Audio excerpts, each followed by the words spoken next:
aqui.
Parece certinho.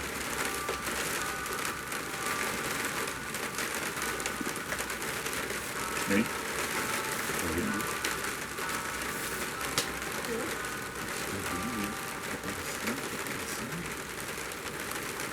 Tá aparecendo.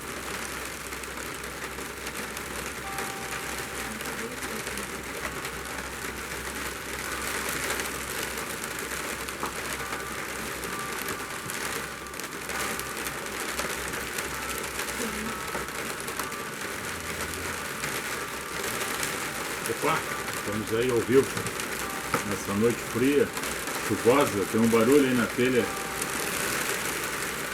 nosso rancho. E falar sobre vinho, falar sobre odres, falar sobre vida, sobre água, sobre líquido, sobre coisa nova, sobre coisa velha, sobre ritos, sobre liberdade, sobre hábitos e costumes e tradições. Fazer aqui do capote, porque aqui tá aconchegante, tá saudável, tá quente nessa noite abençoada por Deus, nesse dia 5 de junho de 2020, né, bichinho? Meu bichinho tá no canto ali, toda trouxado de roupa. E hoje trazer uma mensagem que já falamos aqui em épocas passadas sobre o costurar com linhas fortes em tecidos velhos, fazer um remendo de uma roupa já surrada com pano novo. Não vai dar certo. Quando o velho se desgasta, o remendo fica e acaba aumentando mais o desgaste daquele tecido, ineficiência nesse conserto. Da mesma forma como desejar guardar um vinho dentro de um odre, que era, ainda existe isso, né? Mas na cultura antiga do Oriente, principalmente das peles de cabra que se fazia isso, ou era da barrigueira, era do pernil, para guardar líquidos, desde água, azeite, vinho, para caminhar, peregrinar e ter aquela necessidade por uma ocasião, né, seja água, seja vinho, seja azeite, para uma função específica. E os odres novos preservavam-se por um tempo, acumulavam mais ou menos 3,5 litros de líquido dentro desse odre. Só que com o tempo ele se desgastando e apodrecendo, e se fosse colocar um vinho novo no odre velho, ia romper e tu ia perder o vinho. Nesse sentido, que o mestre da Galileia, o Messias, Jesus, o Nazareno, ele vem discursando, conversando, dialogando com todas as pessoas, com todas as comunidades, e traz uma palavra de esperança, a qual os fariseus, que eram os doutores das leis, não queriam ele, não entendiam ele e não desejavam ele. E tornava-se uma oposição daquilo que ele trazia da mensagem, que era a nova mensagem, que era o Novo Testamento, que era a nova aliança, que era a palavra que estava saindo do forno, combatia o velho hábito, o velho costume, a velha tradição, a velha aliança. Então Jesus chegou e disse para eles, num determinado momento, numa ocasião do encontro, como teve vários, ele disse que já não adiantava mais, porque estavam enrubescidos os seus corações, os seus ouvidos estavam agravados para ouvir uma palavra nova, do exercício novo. O velho costume, o velho vício, o velho hábito ainda estava instaurado no meio deles, como ainda permeia em várias sociedades, do velho hábito, do velho costume, da velha tradição. E eu não estou falando de tradição gaúcha, do folclore gaúcho, não. Essa deve ser conservada, essa deve ser seguida, porque é um exemplo de família, de união, de estabilidade, de harmonia, respeito, cordialidade, fraternidade, solidariedade. Esse é um respeito muito lindo que os povos, como nós aqui no Rio Grande do Sul, espraiamos por todos os torrões afora desse país, dentro desse país, dentro dessa nação, e em outros lugares aí que temos já vários centros de harmonia, de CTGs, MTGs, em outros lugares afora da nossa nação. Não é essa tradição que eu estou falando. Eu estou falando do velho hábito, do velho costume, daquilo que está instaurado nas pessoas e que afasta as pessoas. Em vez de aproximá-las, afasta. Porque o mau comportamento... Não, eu sempre vi isso, eu sempre fui assim, se as pessoas sempre fizeram assim. A minha tradição diz que tem que ser assim, na questão do mau costume, do mau hábito e do desrespeito com os pensamentos novos que está surgindo, e essa nova que estava surgindo, que está aqui hoje, sendo nós anunciando, e assim como vários líderes falam nos seus encontros, é para quebrar aquele rito, que tanto é que para aceitar uma oferta, uma oferenda, uma oração, só deveria ser o sacerdote, que era escolhido no meio dos levitas, que era uma pessoa sem mancha, sem marca, sem problema nenhum físico, uma pessoa polida, com conhecimento literário, era um fariseu pronto para fazer aquilo que a tradição rezava para que fizesse, para cumprir um mandato, uma ordenança, segundo a tradição, para perdoar os pecados dos outros perante Deus, dentro de um lugar especificado, templo. E Jesus vem quebrando esses paradigmas, esses hábitos, essas tradições, com a palavra do amor, do conforto, do aconchego, do abraço, do carinho, do respeito, do se colocar na posição do outro, que é a compaixão e misericórdia. E esse novo, quando veio, não foi aceito por muitos, como ainda não é. E só para vocês entenderem a mensagem que está relatada no Evangelho de Marcos, que Marcos foi o primeiro que escreveu o Evangelho, depois vem Mateus, Lucas e João. Eu estou falando na ordem cronológica, não na ordem que está colocada no cânon sagrado, porque no cânon sagrado é diferente, tá? Mateus, Marcos, Lucas e João. Mas o primeiro que escreve é Marcos. Por isso eu vou ler a passagem que ele fala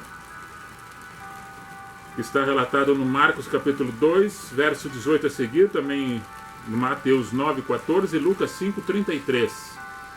Os discípulos de João e os fariseus jejuavam, e esses disseram para eles: por que nós, os discípulos de João, fizemos isto?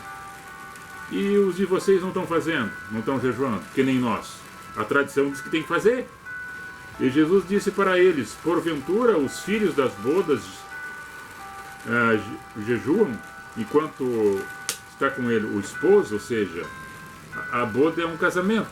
Casamento é pessoas, a igreja, a noiva com Cristo. Jesus está fazendo essa parafraseação, que seria parafraseando essa mensagem para que eles entendessem, mas eles não entenderam. Como é que eles vão estar jejuando se eles já estão junto com o noivo? Que era ele. Jesus era o noivo e é o noivo da igreja. Pessoas são a igreja. Igrejas são pessoas em Cristo. Enquanto tem consigo o esposo, eles não precisam jejuar. Mas dias virão em que ele será tirado o noivo, o esposo. E então eles jejuarão. Ou seja, ele sabia que ia ser arrancado, ia ser morto, crucificado. Daí o povo vai jejuar, vai ter que orar, vai ter que buscar. Agora tem uma coisa: ninguém costura remendo de pano novo em veste velha, porque o mesmo remendo novo rompe o velho, e a ruptura fica maior ainda. E ninguém põe vinho novo em odres velhos, do contrário, o vinho novo rompe os odres, entorna-se o vinho, e os odres estragam-se, e o vinho novo deve ser posto em odres novos. A palavra que Jesus está mencionando no Evangelho de Marcos, que é o conceito do novo, né? Da renovação, o conceito de uma nova forma de pensar e agir. O novo conceito que ele traz para eles, nesta ocasião, e é para nós,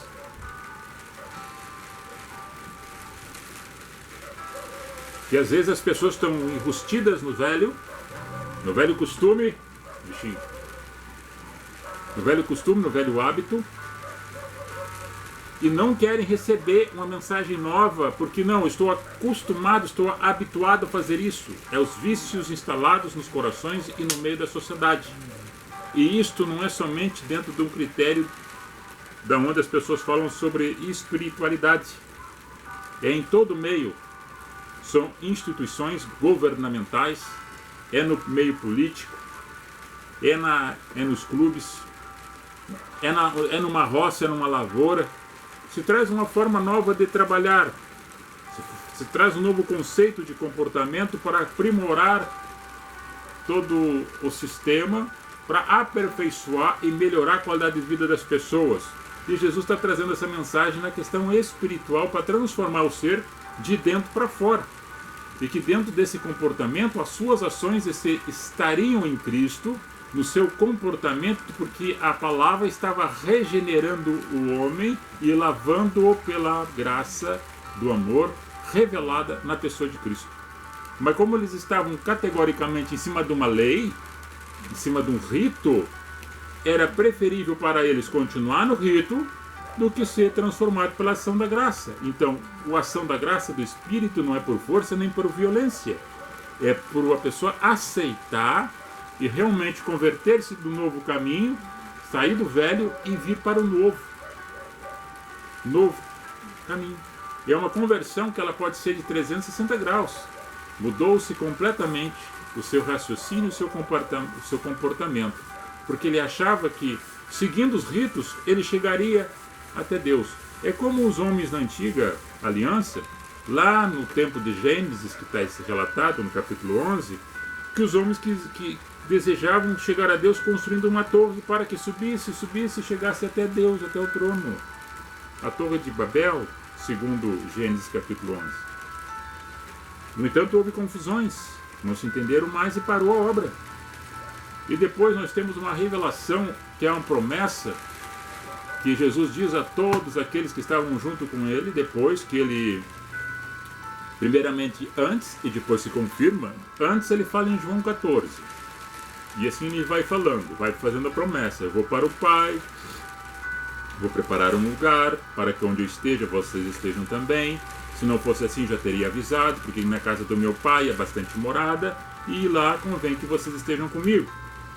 No entanto, na sequência ele vai falando, vai relatando, dizendo: olha, mas eu não vos deixarei órfãos, enviarei o meu Espírito Santo para vos confortar.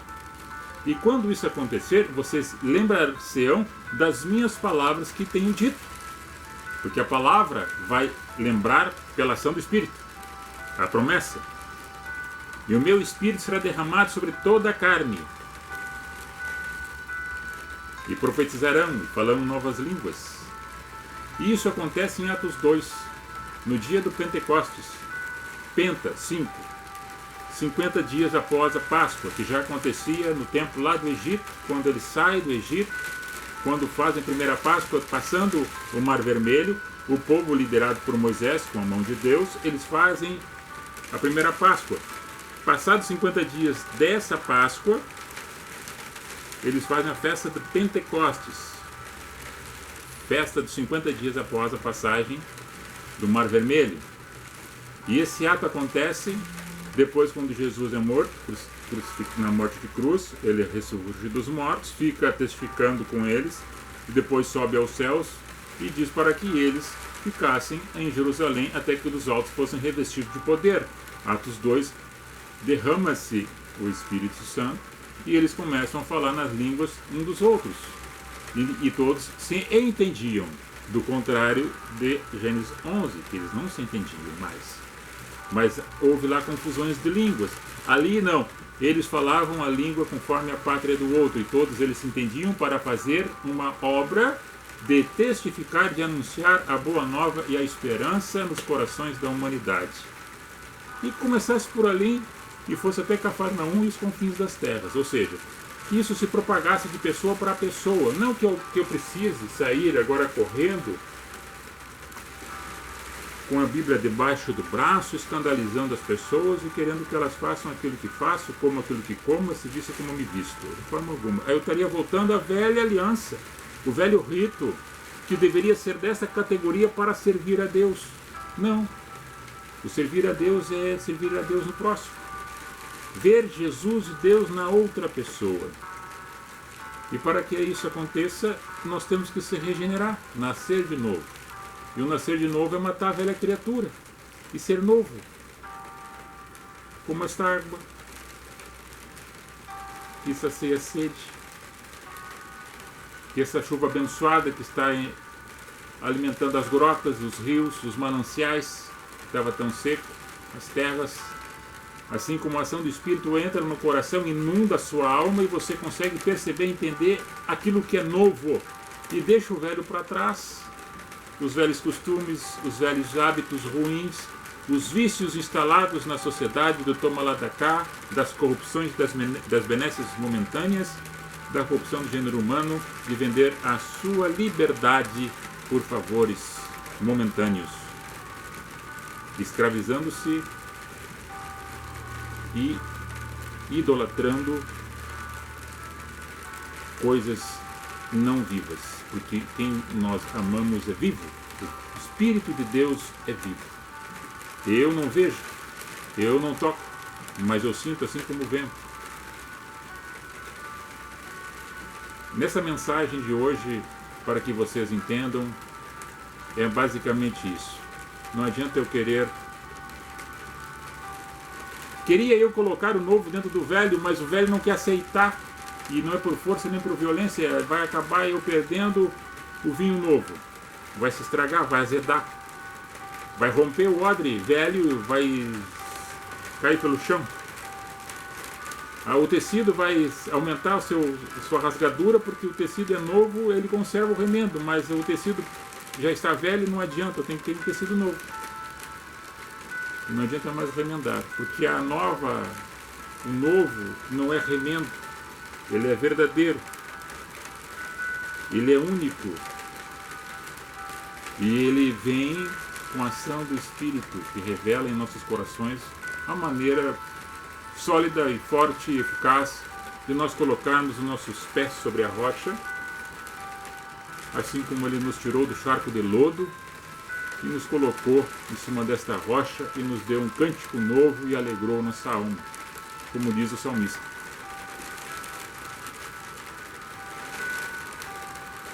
E eu vou me despedir por aqui. E desejo a vocês um abençoado final de semana. Uma sexta-feira cheia de graça e de luz, de bênçãos e amor, na família, nos trabalhos, nos projetos. Que tão logo passe esse momento difícil que todos nós estamos enfrentando, desse coronavírus, dessa Covid-19, dessa imundície, dessa praga. E nós sairemos mais fortes, mais fortalecidos, rejuvenescidos. E que Deus abençoe e fortaleça as pessoas que estão hospitalizadas, aqueles que perderam seus entes queridos, nossas orações, para que Deus conforte os corações de cada um. Que todos nós possamos ter a esperança do novo amanhecer. E que aqueles que trabalham em cima da medicina, que tenham a luz de Deus em seus corações, para que façam sem se preocupar com o valor, querer cobrar valores altos daqueles que precisam do momento deste auxílio e desta ajuda e desta cura. Deus abençoe a todos nós, a todos vocês. Um beijo no coração e o nosso respeito aqui e as nossas considerações com todas as famílias do nosso torrão gaúcho afora aí, do nosso estado e da nossa nação. Vai dar um load aí, bichinho? Tchau daí. Daí mesmo, só fala alguma coisa de lá. Ela não quer aparecer, que ela está toda enrolada no cobertor ali. Então, não precisava tanto, né? Porque aqui está quente. Tem uma brasa aqui dentro do nosso fogão ainda. Depois eu vou botar um pouquinho mais de lenha. Aqui tem um porrete, ó. Nem tudo tá enrolado, né? E vamos lá. Aí. Então tá. Shalom. Paz e graça, irmão. Ó, de lá. Tira e vem cá dar um faz graça. O pessoal quer te ver. O pessoal quer me ver. Aí o Marcos Lima tá dando risada. Chorei de rir. O nosso cachorro veio junto também para dar um tchau. Ali, bichinho, ó. Ali tem um lá. Olha, dá um tchau lá que tem que. Ali, deve ter ali, ó. Paz e graça, irmãos. Deus abençoe a todos. Se inscreva aí no nosso canal do YouTube ali, tem mais de 900 vídeos nossos rodando aí. De vários assuntos. Ok? Vai lá, meu bichinho. Goodbye. Marcos Lima, um abração pra ti, cara. Gostei da tua manifestação. Deus abençoe a todos nós. Goodbye. Fui. Shalom.